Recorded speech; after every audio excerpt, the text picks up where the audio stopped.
ठरलं तर मग मालिकेच्या पुढील काही भागांमध्ये आपल्याला हा जबरदस्त असा ट्विस्ट पाहायला मिळणार आहे।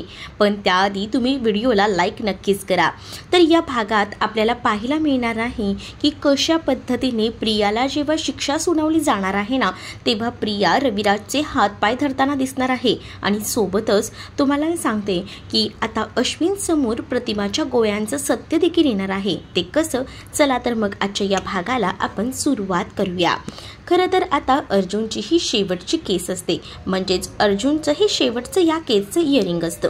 त्यामुळेच आता अर्जुनने सगळ्या घरातल्यांना सांगितलेलं असतं की माझा विजय होताना तुम्हा सगळ्यांना बघायचा असेल तर तुम्ही सगळेजण ना माझ्यासोबत उद्या तिकडे चला कोर्टामध्ये। त्यावर कल्पना म्हणत असते की ह्या सगळ्याची काय गरज आहे रे अर्जुन, म्हणजे कधी आम्ही तुझ्या कोर्टात कोणत्याच केसला आलेलो नाहीये, मग यासाठी तरी कशाला? सुरुवातीला आम्ही यायचो पण जास्त नाही, आणि हे असं का पण? त्यावर आता अर्जुन म्हणतो की काय आहे ना की उद्याची केस माझ्यासाठी खूप महत्त्वाची आहे आणि ती तुम्ही सुद्धा तिथे असताना अनुभवावी हे असं मला वाटतं। मी तुम्हालाही सांगितलंय आणि त्यासोबत सुमन काकू आणि प्रतिमा आत्याला सुद्धा उद्या कोर्टात यायला सांगितले। त्यामुळे उद्या सगळी फॅमिली माझ्या पाठीशी मला तिथे हवी आहे आणि म्हणूनच मी तुम्हा सगळ्यांना विनवणी करतोय, प्लीज चला ना उद्या। त्यावर आता अर्जुनने इतकी विनवणी केली आहेत म्हटल्यावर कल्पना आणि त्यासोबत प्रताप हे दोघंही जण यायला तयार होतात। पण आधी थोडी नोकझोक चालू असते खरं तर पूर्णाजीची, कारण का पूर्णाजीला एका जागेवर जास्त वेळ बसता येत नसतं, पण पूर्णाजीला कसं तरी जो आहे तो अर्जुन बनवतो। तर त्यावर प्रियाच्या मनात मात्र आता सगळी खलबतं शिजत असतात। प्रियाला वाटत असतं की हे सगळं काही काय चाललेलं आहे, म्हणजेच हा का बोलवतो आहे कोर्टात। तर दुसरीकडे प्रियाच बद्दल बरीच गोष्टी आता सुरू असतात, म्हणजेच आता प्रियालाच मेन टार्गेट ठेवायचं, बळीचा तिला बकरा बनवायचा असं दामिनी जी आहे ती आता सांगत असते। महिपत म्हणतो म्हणजे कसं काय, या सगळ्याची महिपतला इन्फॉर्मेशन हवी असते। पण आता जर साक्षीला आपल्याला ह्या सगळ्यातून निर्दोष सोडवायचं असेल तर बळीचा बकरा हे आता आपल्याला तन्वी रविराज किल्लेदार हिलाच बनवावं लागणार आहे आणि तेच आपल्यासाठी खूप जास्त इम्पॉर्टंट आहे असं देखील म्हटलं जातं। त्यावर आता ही कल्पना महिपत यांना सुद्धा आवडते आणि महिपत जो आहे तो सुद्धा म्हणत असतो की हां, त्या चिचुंद्रीला तुम्ही बळीचा बकरा बनवाल ना तर मला चालेल, मला काहीच फरक पडत नाही, पण या सगळ्यात माझी लेक मात्र सुटायला हवी। माझी लेक या सगळ्यातून सुटली ना की माझ्यासाठी सगळं काही आलं असं देखील आता ते म्हणत असतात। त्यावर मात्र उद्याची केस ही खूप जास्त इम्पॉर्टंट असणार आहे। त्याच वेळेला महिपत म्हणतो की मला ना उद्याच्या केसचा रिझल्ट कधी लागतोय ना असं झालंय, कारण मला इतकं टेन्शन आले ना काय सांगू, पण मला तुमच्यावर विश्वास आहे, तुम्ही नक्कीच या सगळ्यातून माझ्या मुलीला बाहेर काढाल असं देखील आता सांगितले असतं। दुसरीकडे आता सगळेजण कोर्टात दुसऱ्या दिवशी सकाळी जमलेली असतात। त्याच वेळेला आता त्यांच्या चर्चा सुरू असतात। सगळेजण म्हणत असतात की अर्जुनने बोलवलं आहे ना म्हणून आम्ही आलोय। चक्क आता प्रतिमा त्यासोबत नागराज सुमन देखील तिथे येऊन पोहोचलेले असतात आणि त्याबद्दलच आता डिस्कशन सुरू असतं त्यांचं की आता कसं कोर्टात सगळं काही हे करायचं। अर्जुन म्हणतो की आता ही केस मी जिंकणार आहे आणि त्यामुळे तुम्ही सगळेजण माझे फॅमिली मेंबर्स माझ्यासोबत आलायत ना, मला खरंच खूप बरं वाटलं आणि त्यासोबत प्रतिमा आत्या खास माझ्या या हिअरिंगला आली आहे ना, मला हेच बघून खूप जास्त आनंद झालेला आहे असं देखील आता ती म्हणते। तर पुढे जाऊन आता प्रतिमाला नुकताच फोन आलेला असतो। दुसरीकडे प्रिया जी असते ती खूप जास्त अस्वस्थ असते, कारण आता तिच्या ज्या घटिका असतात शेवटच्या त्या भरत आलेल्या असतात। त्यामुळे तिला कुठेतरी आता भीती वाटत असते की चला आता सगळं काही आपल्या हातात ना निश्चित चाललेलं आहे, पण आता हे सगळं जरी निश्चित चाललेलं असलं तरी सुद्धा काय, पण आपण या सगळ्यातून कसं तरी वाचणार आहोत असं तिला वाटत असतं। पण इकडे मात्र प्रतिमाचा जेव्हा फोन वाजतो ना तेव्हा प्रतिमा फोनवर बोलण्यासाठी म्हणून बाजूला जाते। जेव्हा प्रतिमा फोनवर बोलायला बाजूला जाते समोरून महिपत येताना दिसतो। जेव्हा महिपत समोरून येत असतो ना आणि तेव्हा हे सगळं काही बघतो तेव्हा मात्र आता महिपत सुद्धा घाबरतो की या प्रतिमाने आपल्याला ओळखायला नको म्हणून त्याला सुद्धा आता खूप जास्त भीती वाटत असते। पण आता प्रतिमाच मुळात खूप जास्त घाबरलेली असते, कारण तिला माहिती असतं की हाच तो माणूस आहे ज्याने आपल्यावर हल्ला केला होता, आपल्यावर आग टाकली होती आणि त्यामुळे आपल्या चेहऱ्याची अवस्था खूपच जास्त बिकट झाली होती आणि हे सगळं काही आता चांगलंच तिच्या लक्षात असतं आणि त्यामुळेच आता ती त्या गोष्टीचा विचार करत असते. आणि त्यावेळेला जेव्हा महिपत तिला समोर दिसतो ना, तेव्हा मात्र महिपतला बघून तिला आता खूप जास्त भीती वाटत असते आणि तिला कळत नसतं की त्या सगळ्या परिस्थितीत काय करावं. आणि त्याच वेळेला आता प्रतिमा घाबरलेली आहे हे नागराज पाहतो. नागराज बघतो तर काय तिथे महिपत आहे म्हणून प्रतिमा घाबरली. आता या वेगामध्ये जर प्रतिमा सगळं खरं बोलून गेली तर महिपत इथेच आहे, महिपतचा आता काही खेळ खल्लास झालाच म्हणून समजा, असं काहीसं आता तिथे असणाऱ्या त्या नागराज यांना वाटत असतं. आणि म्हणूनच नागराज जे आहेत ते लगेचच प्रतिमाकडे जातात आणि प्रतिमाला म्हणतात की काय झालंय बहिणी. त्याच वेळेला रविराज देखील तिला सावरतात आणि तिथे बसवतात.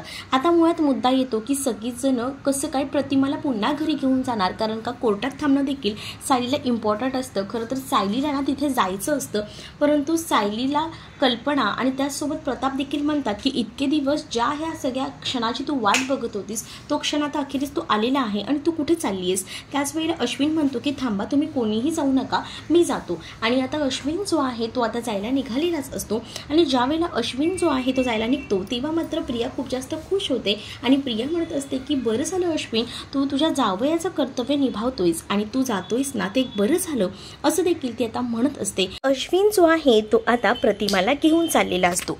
तर त्यावर सायलीचं मन खूप जास्त अस्वस्थ असतं. सायलीला वाटत असतं की आपणही जावं, पण सायली हे सगळं सोडून कशी जाणार असते, कारण आता ती सुद्धा खूप मोठ्या संकटात असते ना, आणि त्यामुळेच आता ती जाऊ शकणार नसते. तर दुसरीकडे मात्र सायलीचं मन खातंय हे अर्जुनला कळलेलं असतं आणि त्यामुळेच अर्जुन आता सायलीला समजावतो आणि म्हणतो की काळजी करू नकोस, प्रतिमा आत्याला काहीसुद्धा होणार नाही, प्रतिमा आत्या लवकरच बऱ्या होती, असं देखील आता तो सांगतो. तेव्हा जाऊन कुठेतरी सायलीला बरं वाटतं, पण सायलीचं मन कुठेतरी खात असतं. दुसरीकडे अश्विन जो आहे तो आता प्रतिमाला घेऊन घरी पोचलेला असतो.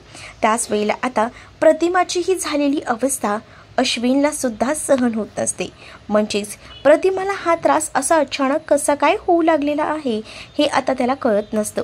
आणि त्याच वेळेला आता तो प्रतिमाला विचारतो देखील, प्रतिमा आत्या, तू गोळ्या खाल्ल्या होत्यास का त्याच्याने तुला त्रास होतोय, तू गोळ्या घेतल्या नाहीस म्हणून. प्रतिमा म्हणते की नाही, सकाळच्या गोळ्या घेऊनच मी बाहेर पडले होते. त्याच वेळेला तो म्हणतो की थांब, तुला ना आधी पाणी देतो, तुला पाण्याची आवश्यकता आहे, पाणी पिऊन घे. आणि त्याच वेळेला आता जेव्हा तो तिला पाणी देतो ना, तेव्हा मात्र त्याला कुठेतरी लागतं की नक्कीच काहीतरी आहे जे प्रतिमा आत्यामुळे इतका त्रास होतोय तिला, म्हणजेच कुठेतरी पाणी मुरते असा विचार तो करत असतो. तर आता प्रतिमाला तो म्हणत असतो की बघ प्रतिमा आत्या, तू थोडा आराम कर, म्हणजे तुला बरं वाटेल, तोपर्यंत तुझ्यासाठी मी मस्त असं काहीतरी खायला बनवतो, चहासुद्धा बनवतो, म्हणजे तुला बरं वाटेल. प्रतिमा आत्या त्या बोलण्याच्या मनस्थितीत नसते, कारण प्रतिमाचा जीव जो आहे तो नुसता वर खाली होत असतो, कारण तिने त्या कोर्टामध्ये महिपतला पाहिलेलं असतं. महिपतला पाहिल्यापासून तिला नुसतं घाबरायला झालेलं असतं आणि तिला कळून चुकलेलं असतं की आता महिपतने जर आपल्यावर हल्ला केला पुन्हा एकदा, महिपतने आपल्याला पुन्हा बघितलं तर आपला चेहरा पुन्हा खराब होऊ शकतो, ही मनात कुठेतरी तिच्या भीती असते. कारण एकदा महिपतने हे सगळं केलेलं आहे म्हटल्यावर तो पुन्हा करेलच, यामुळेच ती खूप जास्त घाबरलेली असते. ती व्यक्ती समोर दिसल्यावर भीती वाटणं हे स्वाभाविकच आहे आणि ते तसंच झालेलं असतं. पण इकडे मात्र आता अश्विनला कळत नसतं की एवढी का प्रतिमा आत्या घाबरलेली आहे, ती गोळ्यासुद्धा बरोबर घेते तरीसुद्धा तिला इतका त्रास का होतोय, असाच विचार आता अश्विन करत असतो. तर अश्विन नंतर म्हणतो की आपण ना प्रतिमा आत्यासाठी काहीतरी व्यवस्थित बनवूया, म्हणूनच तो आता किचनमध्ये जातो, प्रतिमा आत्यासाठी छान असा चहा बनवतो आणि त्याचसोबत प्रतिमा आत्याला खायलासुद्धा काहीतरी बनवत असतो तो. आणि प्रतिमा मात्र आता आपल्या रूममध्ये असते, ती आराम करत असते, कारण प्रतिमाला सध्या आरामाची जास्त गरज असते. तिला जो काही स्ट्रेस आलेला असतो त्यामुळे तिला या आरामाची गरज असणं खूप जास्त गरजेचं असतं. तर दुसरीकडे अश्विन जो आहे तो किचनमध्ये चहा वगैरे बनवायचं काम करत असतो, कारण त्याला आता काही झालं तरीसुद्धा या सगळ्याचा शोध घ्यायचा असतो की नेमकं प्रतिमा आत्याला झाले काय. दुसरीकडे आता कोर्टामध्ये सुनावणी होत असते, म्हणजेच कोर्टामध्ये सगळेजण दाखल झालेले असतात. दामिनीने आता ठरवून ठेवलेलं असतं की सगळं काही जे आहे ते प्रियावर ढकलायचं. म्हणजे जे काही केले ते प्रियाने केले हे सगळं त्यांचं प्लॅनिंग ठरलेलं असतं. त्यामुळे जरा काहीतरी तो ना सुटकेचा श्वास त्यांना मिळालेला असतो. तर दुसरीकडे मात्र आता प्रिया जी आहे ती मात्र खूप जास्त घाबरलेली असते, कारण तिला वाटत असतं माझी जर साक्ष खोटी ठरली तर मी सुद्धा या सगळ्यामध्ये अडकू शकते. तर आता दामिनी कोर्टामध्ये सांगत असते की मी तुम्हाला ज्या पद्धतीने जे काही पुरावे वगैरे दिले आहेत त्यामध्येच मधुभाऊ जे आहेत ते या सगळ्यामध्ये दोषी आहेत आणि या सगळ्यामुळे मधुभाऊंना जन्मठेप व्हायला हवी असं आता दामिनी म्हणत असते. पण तितकाच अर्जुन देखील हुशार असतो आणि त्याने आता पुन्हा एकदा तिथे बोलवलेलं असतं साक्षीला, आणि साक्षीला बोलवल्यानंतर तो साक्षीला आता उलट प्रश्न विचारतो आणि तो तिला म्हणत असतो की 13 तारखेला तुम्ही आश्रमात गेला होतात की नाही. तर त्यावर आता साक्षी ओरडून म्हणत असते की बघा मी तुम्हाला आधीही सांगितलं आहे आणि आताही सांगते आहे मी आश्रमात गेले नव्हते. मग अर्जुन म्हणतो मग मला सांगा टेलिकॉम कंपनीचे जे काही रिपोर्ट माझ्याकडे आलेले आहेत त्यामध्ये तुमचं लोकेशन तर आश्रमात दिसत आहे, मग त्याचा अर्थ काय असं म्हटल्यानंतर इकडे मात्र साक्षी म्हणत असते की खरं तर ना मी माझी मैत्रीण प्रिया हिला भेटायलाच गेले होते. खरं तर तिला मी पैसे देणार होते आणि त्यासाठी मी तिथे गेले होते.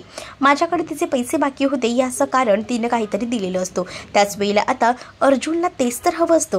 अर्जुनने आता समोरच्या करगड्यामध्ये उभ्या असणाऱ्या मधुभाऊंना बाजूला केलेलं असतं आणि तिथे प्रियाला उपस्थित केलेलं असतं. प्रियाला आता समोर साक्षीच्या उभं केलं जातं आणि त्याच वेळेला आता साक्षी म्हणत असते की गेले 2 वर्ष ही प्रिया तुमची फसवणूक करत आहे, म्हणजेच ही प्रिया जी आहे ती खोटारडी आहे, गेले 2 वर्ष तुम्हाला फसवत आहे.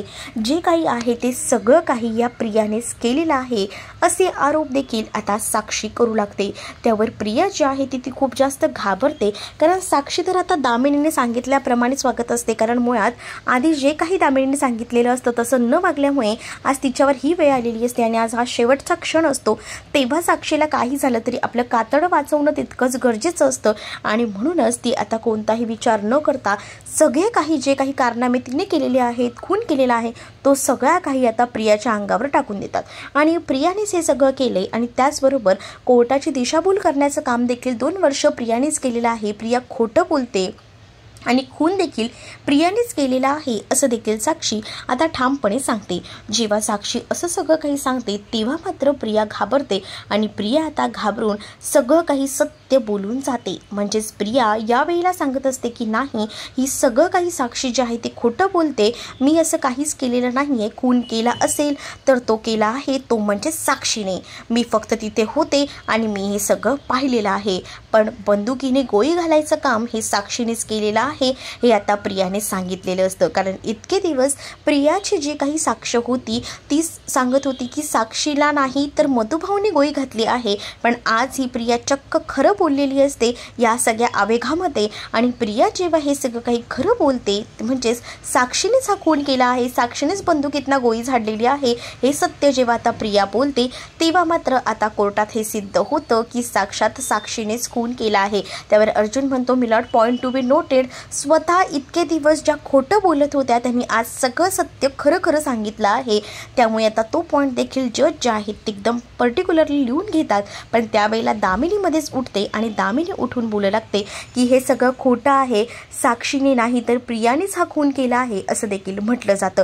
पण त्याच वेळेला मात्र सायली उठून उभी राहते आणि सायली म्हणत असते की निदान आता तरी खरं बोला, जी काही खरी बाजू आहे ती तुमच्या समोर आलेली आहे तरी सुद्धा तुम्ही खोटं बोलताय हे चुकीचं आहे. पण त्याच वेळेला आता समोरून जजचा आवाज येतो, ऑर्डर ऑर्डर.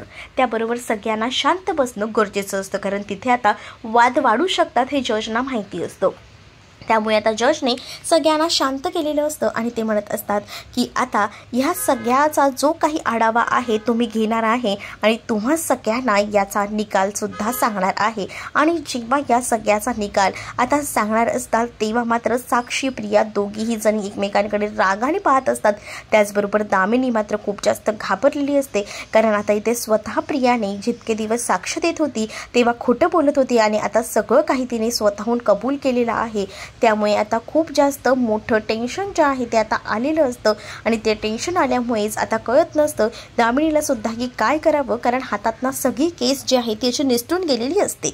आणि इथे अर्जुनला मात्र त्याला खूप आनंद झालेला असतो, कारण त्याने ज्या पद्धतीने जसं जसं ठरवलं होतं अगदी तसंच त्याचे केस जे आहे ती मार्गी लागत होते. त्यामुळे आता इथे सायली मात्र खूप जास्त टेन्शनमध्ये असते, कारण तिला असं वाटत असतं की कोर्ट काय निकाल देईल काय नाही याचाच विचार जास्तीत जास्त ती करत असते, कारण जज जे आहेत त्यांच्या निकालावर सगळं अवलंबून आहे. कारण मधुभाऊ जे आहेत ते निर्दोष आहेत, पण बिचारा मधुभाऊंना 2 वर्ष खूप जास्त त्रास झाला आहे, हे सगळं त्यांना सहन करावं लागले. पण ज्यांनी हे सगळं केले ते मोकाट फिरत होते याचा जास्त त्रास सायलीला होत होता. पण इथे जे काही आता प्रियाने स्टेटमेंट दिलेलं असतं त्यामुळे आता साक्षी मात्र पुरती अडकलेली असते आणि सोबतच प्रिया देखील या सगळ्यामध्ये अडकलेली असते, कारण 2 वर्ष तिने कोर्टाची दिशाभूल केलेली असते आणि त्याचमुळे आता साक्षीसोबत प्रियाला सुद्धा शिक्षा होणार असते. तर दुसरीकडे अश्विन जो आहे तो घरी असतो, कोर्टात नसतो, त्यामुळे त्याला या सगळ्या गोष्टीबद्दल काहीच माहिती नसते. अश्विन जो आहे तो आता प्रतिमात्यासोबत असतो. प्रतिमात्यासाठी तो चहा आणि नाश्ता घेऊन जातो. त्यावेळेला प्रतिमात्या म्हणत असते की एवढं सगळं करायची काय गरज होती अश्विन, नंतर मी केलं असतं मला बरं वाटल्यानंतर. पण आता प्रतिमाला अश्विन म्हणत असतो की नाही का प्रतिमात्या, तुला बरं वाटत नव्हतं तर तुझी काळजी घेणंसुद्धा तितकंच माझं कर्तव्य आहे आणि काही झालं तरी मी तुझा जावई आहे हे विसरतेस का, आणि तन्वी मला सोडेल का तुझी काळजी नाही घेतली तर. त्यावर कुठेतरी प्रतिमाला थोडं हसू येतं. तर आता प्रतिमाला खाऊ वगैरे तो देतो आणि त्याच वेळेला अश्विन आता प्रतिमाला म्हणतो की प्रतिमात्या मला सांगशील का आता नीट काय झालं होतं मगाशी, तू इतकी घाबरली का होतीस, तू एकदम फ्रीमध्ये सांग, मला सांग, तू मन मोकळं कर माझ्यासमोर ना, काय होतंय तुला ते बोल माझ्यासोबत. तर त्याच वेळेला आता प्रतिमा जी आहे ती घाबरत घाबरत अश्विनसोबत बोलायचं ठरवते. त्याच वेळेला ती आता अश्विनला म्हणत असते की तो माणूस मला दिसला होता, आपण कोर्टाबाहेर उभे होतो बघा, कोर्टाबाहेर आपल्याला उभं असतानाच तोच माणूस मला समोर दिसला होता. अश्विन म्हणतो कोण माणूस, काय झालं होतं त्याचं, त्याने काही केलं आहे का तुझं, असं अश्विन विचारतो. त्यावर प्रतिमा म्हणते की हां, त्याच माणसाने माझ्यावर हल्ला केला होता आणि त्याच माणसाने माझ्या चेहऱ्याची अशी अवस्था केली होती, आगीत मला टाकलं होतं. ही सगळी गोष्ट आता ती सगळं सांगू लागते. अश्विन म्हणतो पण तो माणूस कोण होता, त्याचं नाव माहिती आहे का तुला. पण आता प्रतिमाला जे आहे ते महिपतचं नाव माहीत नसतं, त्यामुळे ती काही सांगू शकत नसते. तो घडलेला सगळा प्रसंग ती सांगते आणि तो समोरून माणूस येत होता आणि तो मला दिसला आणि त्यामुळेच मी खूप जास्त घाबरली आणि मी घाबरल्यामुळे मला तो सगळा प्रसंग आठवला आणि हे सगळं माझ्यासोबत झालं. तर अश्विन आता तरीसुद्धा तिला शांत करतो, नको तू इतका त्रास करून घेऊ नको, बघ तुला आतासुद्धा पुन्हा ते आठवल्यावर त्रास होतोय, पण तो माणूस काय आहे, त्याचं नाव काय, त्याचं वर्णन काय, हे तर तू सांगू शकतेस का. तर अश्विनला प्रतिभा सांगते की हो मी त्याचं वर्णन सांगू शकते, पण आता ना मला खूप त्रास होतोय, मला नकोय तो विषय, असं प्रतिमा म्हणते. तर अश्विन म्हणतो की ठीक आहे आपण नको त्या विषयावर बोलायला. पण आता प्रतिमाला सरळ समोर जेव्हा आता महिपत दिसलेला असतो, पण त्याला फक्त तिला जे आहे त्याचं नाव माहीत नसतं म्हणून कुठेतरी आता ते थांबलेलं असतं.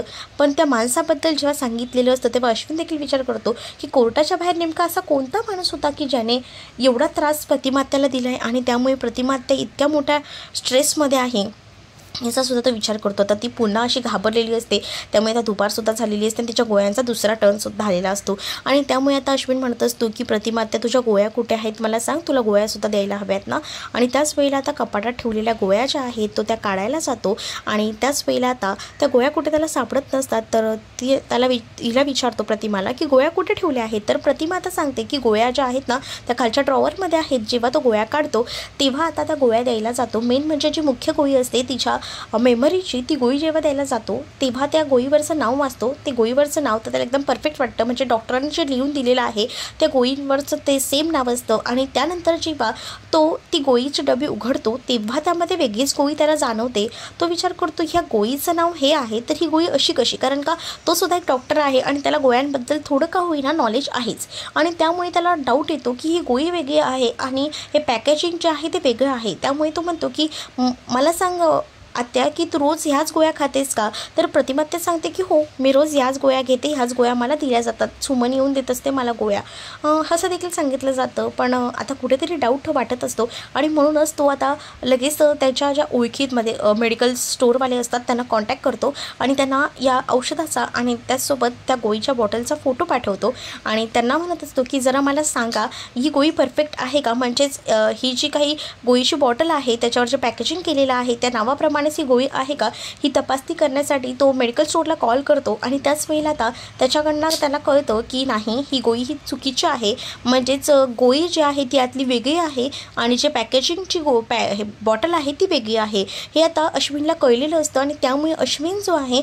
तो खूप जास्त बिथरतो। अश्विन म्हणतो की म्हणजे इतके दिवस प्रतिमा त्या चुकीच्या गोळ्या खाते आहे, पण आता नेमकं काय, पण आता त्या गोळ्या ज्या असतात ज्या गोळ्या आधीच भरलेल्या असतात ना त्या डब्बीमध्ये, त्या डब्बीमधल्या गोळ्या तो बाजूला करतो जेणेकरून त्याला त्या टेस्ट करायला हव्यात लॅबमध्ये जाऊन की नेमकं ह्या गोळ्या कसल्या आहेत त्या, कारण हे सुद्धा गरजेचं आहे, कारण ह्या चुकून कोण गोळ्या देते हे तर शोधणं गरजेचंच आहे, पण ह्या गोळ्या नेमक्या कसल्या आहेत ते सुद्धा शोधणं गरजेचं तितकंच आहे। तर त्यानंतर तो मेडिकल स्टोअरला त्या ज्या प्रतिमात्याच्या गोळ्या असतात मेनवाल्या महत्त्वाच्या त्या गोळ्या मागवून घेतो आणि प्रतिमात्याला त्या गोळ्या देणं महत्त्वाचं असतं आणि जेव्हा त्या गोळ्या वगैरे चेंज केल्या जातात ते तिकडे काही नागराजला माहिती नसतं, पण आता अश्विन त्याला गोळ्या चेंज करून प्रतिमाला देतो।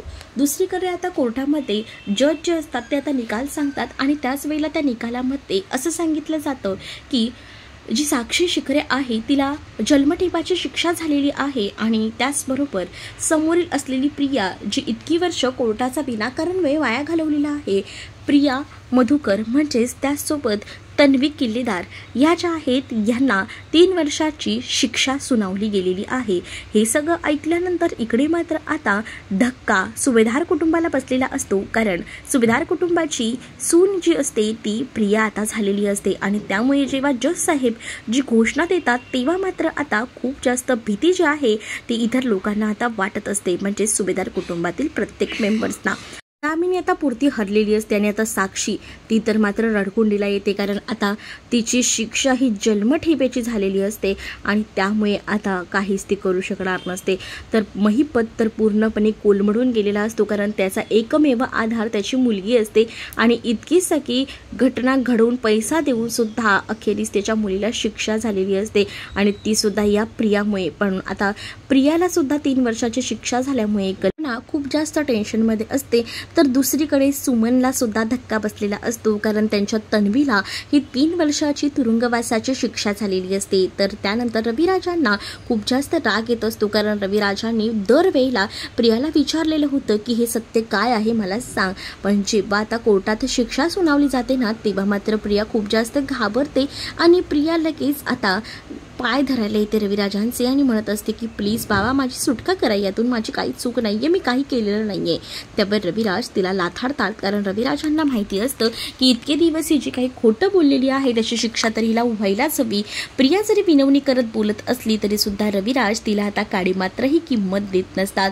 तर कल्पना पूर्णाची सुद्धा आता रागाने तिकडनं निघून जातात, कारण जे काही आहे ती जी खोटं साक्ष दिली होती त्यामुळे अर्जुन सुद्धा या सगळ्यामध्ये अडकला होता। पण आता त्यांना घरी जाऊन कुठेतरी वाईट सुद्धा वाटत असतं, कारण अश्विनला आता आपण काय उत्तर द्यायची, प्रियाला ह्या सगळ्यामध्ये अडकवलं आहे तर खरं, पण आता अश्विनचं काय, कारण अश्विन आधीच एका मोठ्या टेन्शनमधून कसा तरी बाहेर पडला होता आणि आता हे सगळं काही, त्यामुळे कल्पना पूर्णाजी या सगळ्याचा विचार करत असतात। तर घरी मात्र जी सुमन असते ती सुद्धा आता या सगळ्याचा विचार करत असते। मात्र आता प्रिया जी आहे तिला चांगलंच अडकवलं जाणार असतं, त्यामुळे आता नक्कीच काय मालिकेत पुढे घडणार आहे ते पाहणं देखील तितकंच इंटरेस्टिंग असणार आहे। तुम्ही जर आपल्या चॅनलवर नवीन असाल तर चॅनलला नक्की सबस्क्राईब करा, कारण आपल्या चॅनलवर नवनवीन ट्विस्ट येतच राहतात। चला तर मग भेटूया पुढच्या भागामध्ये, तोपर्यंत टाटा बाय बाय।